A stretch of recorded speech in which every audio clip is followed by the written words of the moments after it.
Bismillahirrahmanirrahim. Tepatan sekarang ini sudah masuk tanggal berapa pagi? 2 atau 3? Kalau di Mekah tanggal 3. Ya. Kita Cibinong, Pak. Oh, kita Cibinong ya. Kita di Cibinong. Masih tanggal 2 Dzulhijjah. Nah, gini. Tanggal 2 Dzulhijjah berarti sekarang jamaah haji sudah bertolak ke Makkah. Ini udah masuk gelombang kedua persiapan untuk melaksanakan ibadah haji.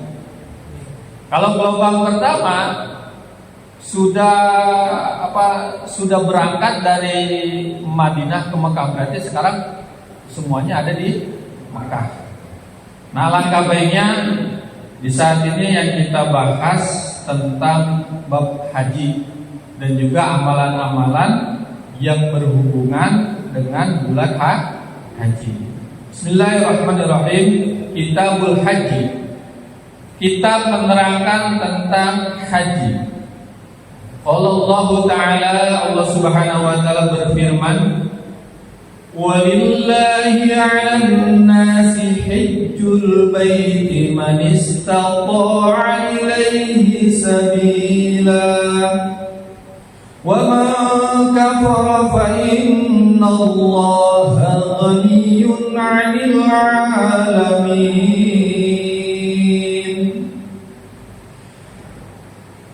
Allah menyatakan di dalam Al-Quran, "Walillahi 'alan nasi hajjul baiti man istata'a ilaihi sabila."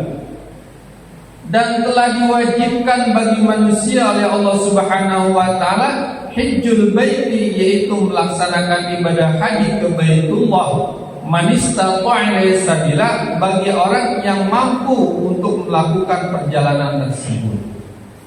Wa man kafara fa innallaha ghaniyyun 'anil 'alamin.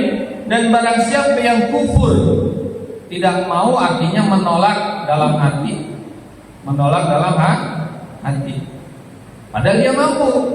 Fa innallaha ghaniyyun 'anil 'alamin, maka sesungguhnya Allah Subhanahu wa Ta'ala maha kaya 'anil 'alamin, dari seluruh alam semesta.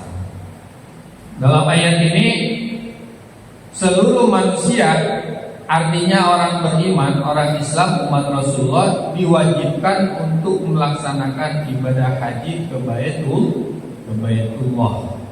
Bagi siapa? Bagi orang yang mampu materinya atau biayanya, juga mampu fisiknya.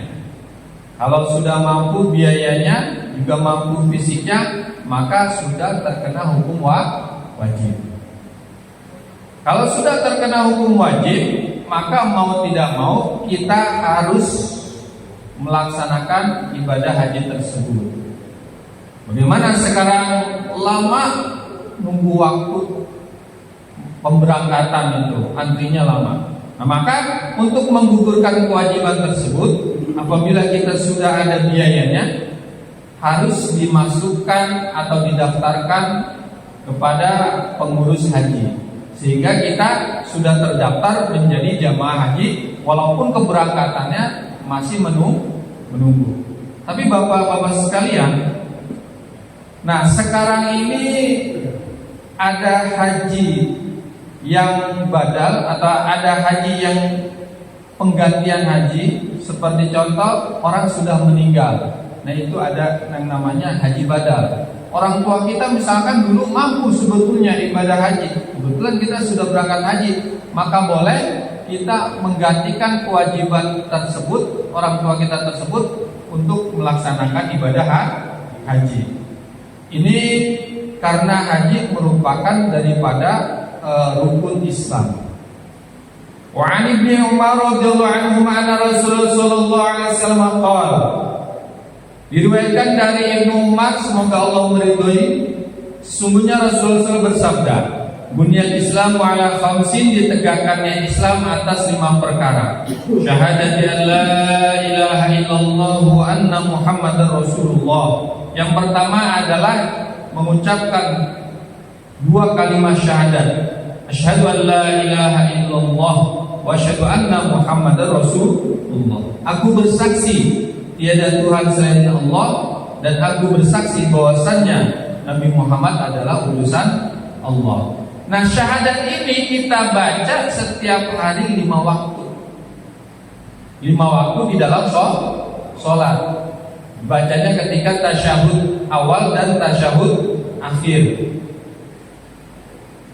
Wa iqamis sholat, dan yang kedua, rukun Islam atau Islam ditegakkan dengan mendirikan sholat subuh, zuhur, asar, maghrib, isya. Wa ita'iz zakati, dan yang ketiga, Islam ditegakkan dengan menunaikan zakat. Wa hajjil baiti, dan yang keempat, Islam ditegakkan dengan menunaikan ibadah haji ke Baitullah. Wa shaumi ramadhana, dan melaksanakan puasa di bulan Ramadan. Ini sudah kita lakukan. Berarti yang belum melaksanakan ibadah haji, kita niatkan agar kita bisa jumpa dengan Baitullah. Perlu kita ketahui para jamaah, Baitullah itu kalau diartikan jangan rumah Allah. Kalau kita artikan rumah Allah, boleh-boleh saja. Namun ketika kita memaknai bait itu rumah, maka seolah-olah Allah itu membutuhkan tempat. Yang pada dasarnya hak prerogatif Allah itu yang menciptakan tempat. Yang menciptakan tempat. Semua tempat yang ada di alam semesta ini ciptaan Allah. Kira-kira yang menciptakan butuh tempat tidak? Tidak butuh. Namun kalimat Baitullah maknanya adalah Baitur Rahmah, yaitu rumah atau tempat turunnya rahmat Allah. Jadi Baitullah itu rumah atau tempat turunnya rahmat Allah. Pergi ke Baitullah, pergi ke rumah Allah. Maksudnya pergi ke tempat yang akan ada turunnya rahmat Allah. Baitullah ay Baitur Rahmah. Jadi kita misalkan berangkat ke Makkah, ke Baitullah, berarti kita hadir di dalam rahmatnya Allah Subhanahu wa ta'ala. Jadi itu perlu dipahami, karena kebanyakan kita mendengar Baitullah rumah Allah. Boleh-boleh saja. Namun terkadang kalau yang pemikirannya kritis, maka dia akan meneliti rumah Allah. Berarti Allah punya rumah. Sedangkan rumah itu merupakan tempat, dan tempat itu biasanya untuk makhluk. Kita punya tempat rumah, malaikat punya tempat di tempatnya masing-masing, bidadari punya tempat yaitu di dalam surga, di kamar-kamarnya surga. Nah, itu merupakan ciptaan Allah. Begitupun tadi Baitullah, ay rahmatullah.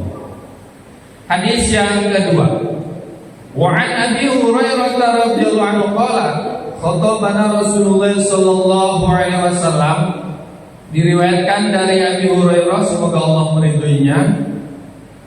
Berkata Abi Hurairah, khatabana Rasulullah sallallahu alaihi wasallam, kami mendengarkan khutbah Rasulullah sallallahu alaihi wasallam. Faqala, Rasulullah sallallahu alaihi wasallam bersabda, ya ayyuhan nas, innallaha qad faradakum 'alaikumul hajja fahajju. Faqala rajul, aku la'anin ya Rasulullah. Fasakata hatta qala thalathan. Faqala Rasulullah sallallahu alaihi wasallam, law qultu na'am la wajabat lamastaqatum. Nah, ini sebuah kisah yang pernah terjadi di zaman Rasulullah yang berhubungan dengan ibadah haji. Bapak-bapak, para jamaah sekalian, jangan berkecil hati kalau kita belum bisa berangkat. Tenang saja, memohon kepada Allah Subhanahu wa ta'ala agar kita bisa diperlihatkan atau bisa hadir ke Baitullah. Saat Rasulullah khutbah, kemudian ada seorang sahabat nanti akan bertanya terhadap khutbahnya Rasulullah. Apa isi khutbahnya? Apa yang Rasulullah sampaikan? Ya ayyuhan nas, innallaha qad faradakum 'alaikumul hajja fahajju. wahai segenap manusia, sesungguhnya Allah Subhanahu wa taala telah memfardukan kepada kalian al-hajja, yaitu ibadah haji. Fahajju, maka laksanakanlah ibadah haji tersebut. Nah, karena ini ucapan Rasulullah, sahabat bertanya, seorang laki-laki, faqala rajul, aqul a'min ya Rasulullah, apakah ibadah haji itu setiap tahun wahai Rasulullah? Fasakata hatta qala Rasulullah tidak menjawab. Rasulullah diam. Ini padahal bertanya, ya Rasul, apakah ibadah haji itu setiap tahun? Diam aja Rasul. Sampai seorang laki-laki 3 kali nanya, gimana ya Rasul? Apakah setiap tahun? Rasulullah diam lagi, tidak menjawab. Sampai nanya 3 kali, bagaimana Rasul? Apakah ibadah haji itu setiap tahun? Nah, faqala Rasulullah, kalau udah 3 kali Rasulullah menjawab, berarti wahyu dari Allah sudah datang. Lau qultu na'am, kata Rasul, kalau aku katakan iya, misalkan saat itu seorang laki-laki bertanya tadi, Rasulullah menjawab na'am, ya, la wajabat lamas walam mastaqatu, maka hukumnya wajib melaksanakan ibadah haji setiap tahun. Walam mastaqatum, yang padahal kalian tidak akan mampu, kata Rasul. Nah, ini menyatakan bahwa ketika Rasulullah memerintahkan ibadah haji tersebut, ikuti saja, tidak usah berpikir untuk melaksanakan setiap tahun. Jadi hukum ibadah haji dan umroh itu wajib seumur hidup sekali bagi yang mampu. Wajib bagi yang mampu seumur hidup sekali. Umroh juga wajib, karena umroh pertama wajib, baru umroh yang kedua, yang ketiga sunnah. Haji pun begitu, haji pertama wajib, haji yang kedua, yang ketiga sunnah. Bagaimana kalau kita ingin umroh berkali-kali? Boleh saja. Kemudian bagaimana caranya umroh atau haji kita yang kedua, yang ketiga, yang keempat bisa menjadi wajib? Bisa nggak Pak? Bisa, yaitu kita dengan nadar. Misalnya kita udah pernah haji atau udah pernah umroh, terus kemudian kita pengen umroh lagi. Beda pahala wajib dengan pahala sunnah. Kita nadar, kalau saya punya biaya, maka saya bernadar akan melaksanakan ibadah umroh. Padahal dia udah pernah umroh, maka pahala umroh tersebut menjadi pahala wajib. Nah, itu caranya, pahala kegiatan sunnah tapi menjadi hukum wajib kita dengan nadar. Itu salah satunya. Sama nanti dengan yang akan kita bahas tentang kurban. Kurban juga ada yang menjadi wajib. Kurban ada yang menjadi wajib, yaitu kurban ketika orang bernadar. Jadi ketika orang bernadar, maka kurbannya menjadi wajib. Padahal hukum asalnya kurban hukumnya sunnah muakkad. Nah, hadis ketiga, wa anhu qala su'ila Nabi sallallahu alaihi wasallam, ayyul amali afdal? Qala iman billahi wa rasulih. Bila thumma madza? Qala al-jihadu fi sabilillah. Qila thumma madza? Qala hajjun mabrur. Ditanya Rasulullah sallallahu alaihi wasallam oleh sahabat, ayyul amali afdal? Amal apa yang paling utama? Qala, Rasulullah menjawab, iman billahi wa rasulih, yaitu iman kepada Allah dan Rasulnya, yang pertama. Qila tsumma madza? Kemudian ditanya lagi, apalagi ya Rasul setelah itu? Rasulullah menjawab, al jihadu fi sabilillah. Yang kedua, jihad fi sabilillah. Qila tsumma madza ya Rasul? Kemudian yang ketiga, apalagi ya Rasul setelah itu? Baru Rasulullah menjawab, hajjun mabrur, yaitu haji yang mabrur. Apa itu haji mabrur? Walladzi la yartakibu sahibuhu fi ma'sfihi ma'siyatan, yaitu ketika melaksanakan ibadah haji tidak disertai atau tidak melakukan perbuatan maksiat. Nah, itu haji yang mabrur. Namun para ulama memberikan gambaran haji yang mabrur itu selain beliau melaksanakan ibadah haji dengan sempurna, baik rukunnya ataupun wajib hajinya, setelah pulang dari tanah suci maka hatinya, orangnya, dirinya menjadi lebih baik. Tidak hanya ibadahnya memang nomor satu, ibadahnya menjadi lebih baik, pikirannya menjadi lebih baik, hatinya menjadi lebih baik, aktivitas sosialnya menjadi lebih baik. Itu dari semua lini. Nah itu kriteria haji yang mabrur. Karena balasan haji yang mabrur, wal hajjul mabrur laisa lahu jazaa illa jannah. Haji yang mabrur itu balasannya tiada lain yaitu surga. Kata Rasulullah, man hajja falam yarfud walam yasuk raja'a kayaumi waladatu ummu. Ini orang yang pulang dari haji. Makanya kita kalau ada yang pulang dari tanah suci, sunahnya kita silaturahmi untuk mendapatkan atau meminta doa kepada beliau. Karena orang pulang dari tanah suci memang dibersihkan oleh Allah. Ini kata Rasulullah ini, man hajja falam yarfud walam yasuk. Barang siapa yang berhaji sama sekali tidak melakukan yarfud, rofat, tidak sama sekali melakukan perbuatan keji, walam yasuk, dan juga sama sekali tidak melakukan perbuatan dosa, raja'a kayaumi waladatu ummuhu, maka dia balik ke tanah air kayauma waladatu ummuhu, seperti bayi baru lahir daripada ibunya. Jadi orang pulang dari tanah suci, pulang dari Mekah, pulang haji sampai ke tanah air, sama saja dia bayi baru lahir, bersih dosanya. Apa saja ibadah yang dilakukan di sana?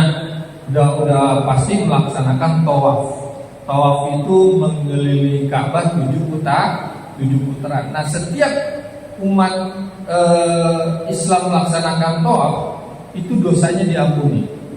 Sampai-sampai pemerintah Saudi kalau mau menghukum orang yang terkena hukum pancung, hukum mati, sebelum dihukum disuruh tawaf dulu, Pak. Dikelilingi Ka'bah, disuruh tawaf dulu. Tujuannya apa? Agar tobatnya diterima.